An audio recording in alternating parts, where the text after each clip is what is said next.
Hey everybody, coming back at you with the month of March. For the month of March, we're gonna go a bit off the beaten path. If you're anything like me and you get all your dramas from one source, which I am no longer doing, then there are probably a few dramas you're missing out on that you aren't even aware exist. So that is what happened this month. It was a month of revelations. Alright, let's get started. First drama I'm going to talk about is Liar Game. Liar Game is a drama about...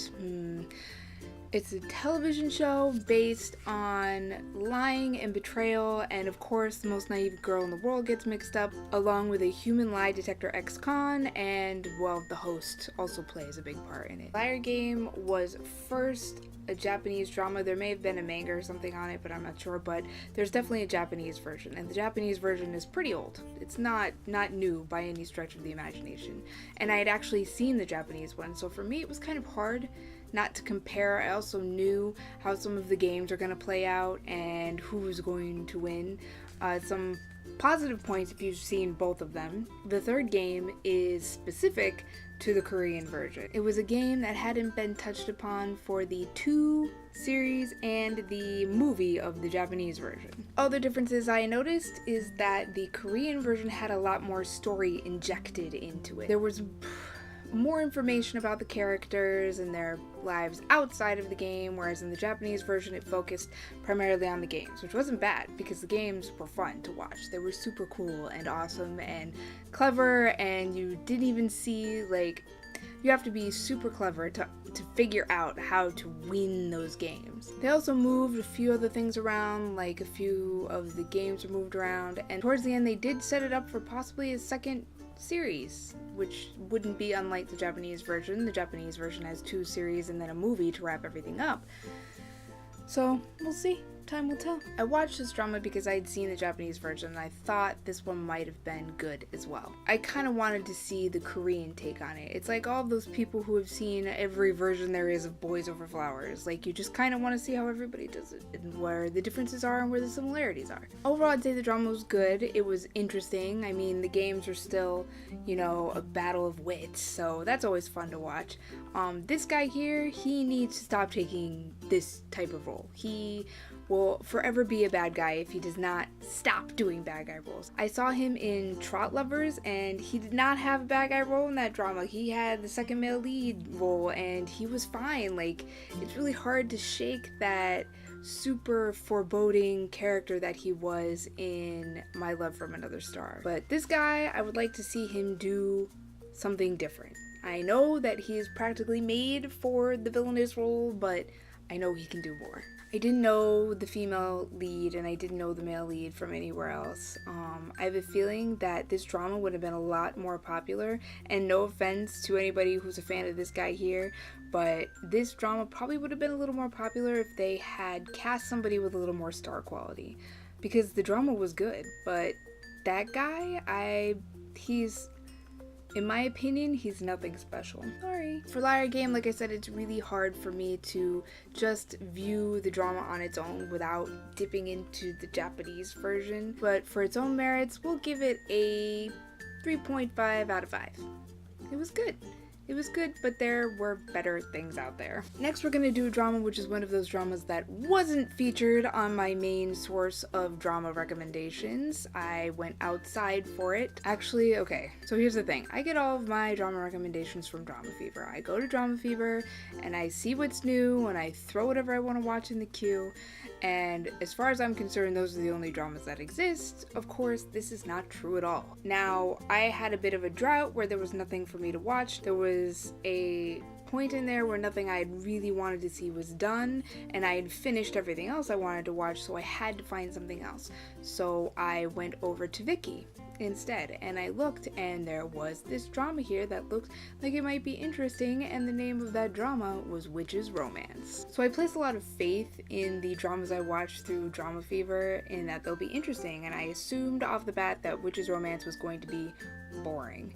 And in the very beginning, the first episode, the first half of the first episode, first 3/4 were pretty much that. Like, I'm sitting there going, oh my god, it's about an older woman, it's already super bad, who does she think she's kidding in that girl school uniform? Like, that was the train of thought I had for this one. If I had to sum up this drama, I would say that it was a pleasant surprise. By the end of the second episode, I was hooked. I really enjoyed this drama. The main male lead, he's younger, which helped a lot. He was kind of cute, and he had a friend who was also kind of cute. I enjoyed watching all of the relationships.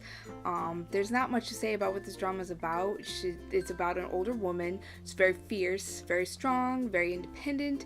She is known as a witch around the office because she's pretty cutthroat. Her coworkers try to play a trick on her, and it kind of backfires thanks to the help of this guy, and then that company gets mixed up with his company, and then he ends up working over there, and he ends up being her assistant. She's a reporter. A lot of reporters in dramas these days. Oh, they delve into stories, and she's being targeted. It's a drama where there's really nothing special about it, but the day-to-day life of these people was super interesting to watch. There were lots of feels in there. It was very gratifying. Very gratifying. From, almost the very beginning to the end, I really did enjoy this drama. For some reason, this drama promoted a lot of speak. I'm sure there's some sort of studio crossover there, or a member was in there somewhere, perhaps the fortune teller. And I probably could have figured it out if I did some research, but I didn't. So there's a lot of Speaka in this one. Now, Speaka is a K-pop group. If you didn't know, they were at KCON last year. Perhaps this drama means a bit more to me because I view myself kind of like the female lead. I am a bit mean. My boss calls me a bully, so this one hit a little close to home. Could be why I enjoyed it more, but in the end, we'll give this one, I kind of want to do somewhere in between a 3.5 and a 4. I think I'll do a 4 because we'll round up. It was a good drama. Now, getting super far off the beaten path, the next drama we're going to talk about is, the full name is Secret Love Kara. It's got a bunch of different members of Kara. Depending on where you watch it, it's either 5 or 10 episodes. They're one really long episode for each member, or 2 episodes chopped in half, and then there's 2 for each member. Sorry if that doesn't make any sense. I watched this drama for reasons, which we'll get to in a minute. But the drama features each member of the group Kara, and they have a little story each, mostly based in a romantical kind of way. There were a few supernatural stories, and then there's Kwang-soo. That was an interesting story. Kwang-soo is I don't know. Watch Running Man. There's my Running Man plug. Once you see Kwang-soo in Running Man, it's really hard to see him as anything but the way he is on Running Man. I really enjoyed the individual stories. It was a great filler. Again, the reason I watched it, we'll get to it. I recognize the male actor from almost every single story. I've seen every male actor somewhere else. This guy here, he was I Need Romance. This guy here, he was just in Greatest Marriage. And then there's Kwang-soo.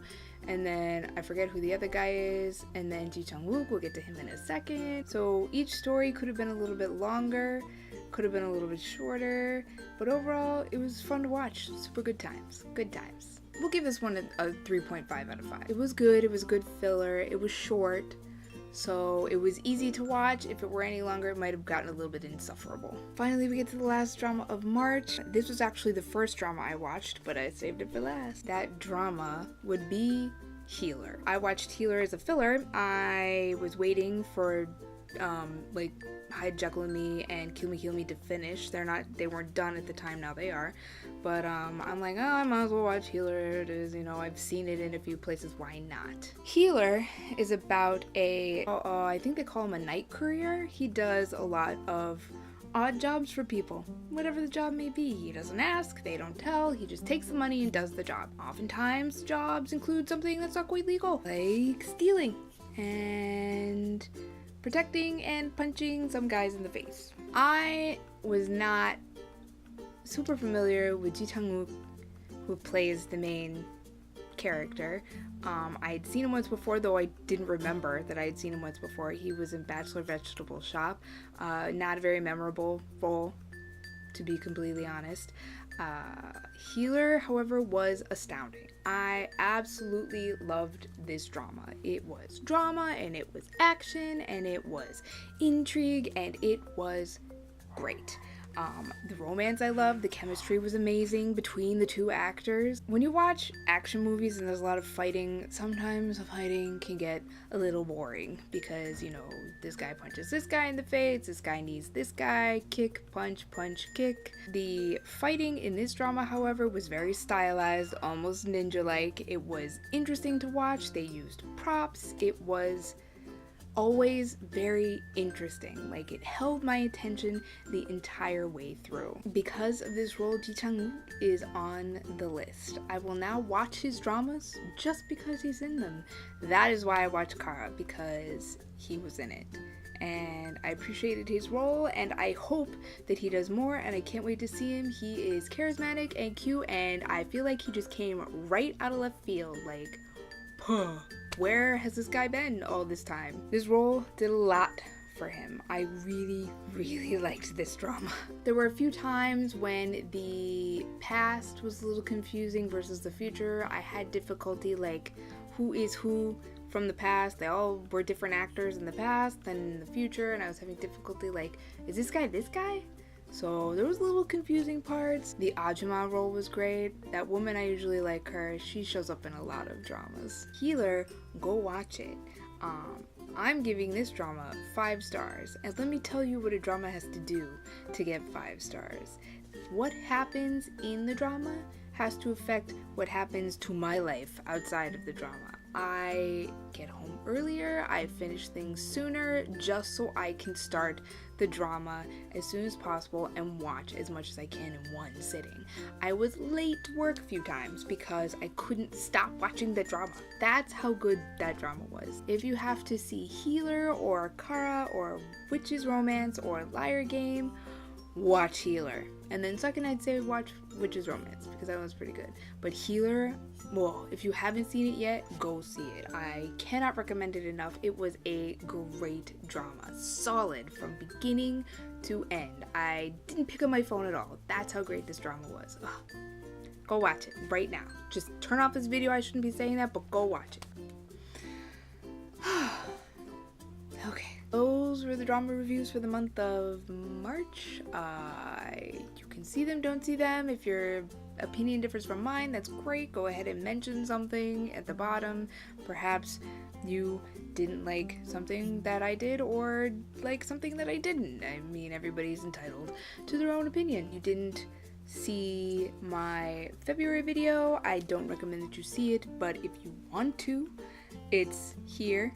Probably somewhere up here. That's all I've got for the month of March. We're already in April. I'm already more than halfway through Hi Jekyll and Me or I, so you have at least that to look forward to next month. Stay tuned for another month of great, hopefully great dramas. I will see you then. Bye!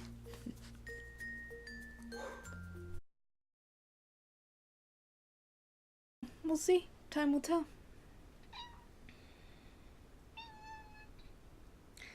Okay, so